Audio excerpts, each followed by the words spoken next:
As the weather gets colder, I want to get warmer. In fact, it's getting harder to remember why I got upset about it being too hot over the summer. In our house, we use a wood heater a lot. Not to flaunt my wealth, but when my husband was healthy enough to do a lot more welding, he made this large wood heater to help keep us warm. That means getting a lot of firewood to feed it and discovering the best ways to split wood. This video is mainly about comparing the manual log splitter with the old-fashioned sledgehammer and wedges. I've looked at various hand wood splitters, but most of those only work with logs so small I could just put them in the wood heater hole. I need a way to split the big ones. Here we have a tree that fell on the fence. It also fell across our driveway and made a really big mess. But at least it gave us some pretty good, well-cared firewood. Just gotta split it.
In conclusion, I think it's a little easier to use the sledgehammer and some wedges if we're talking about the really big pieces.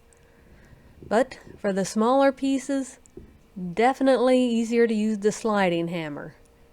Because with the sliding hammer, it doesn't fall over every time I hit it. So I don't have to keep picking it up again and again and again. They might fall over some with the slide hammer, but at least then I can prop the log up with my foot kinda and not worry I'm gonna hit myself in the foot with a sledgehammer.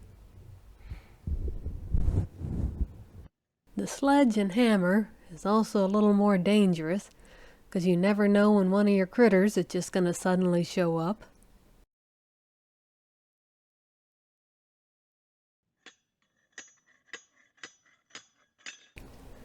Now, just a little advice on splitting wood that applies no matter what you use.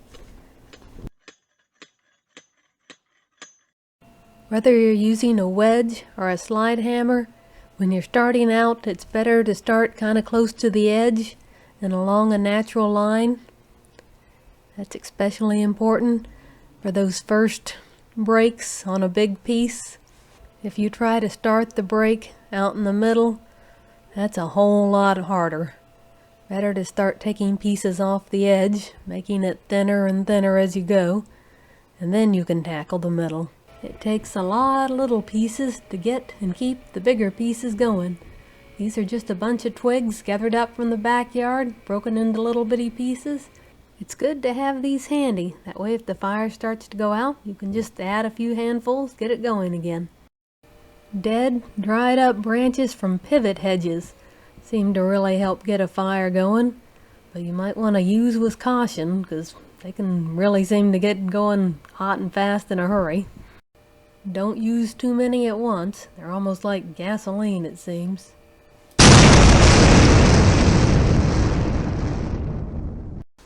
This is my daughter, demonstrating that pivot hedge often cuts fairly easily.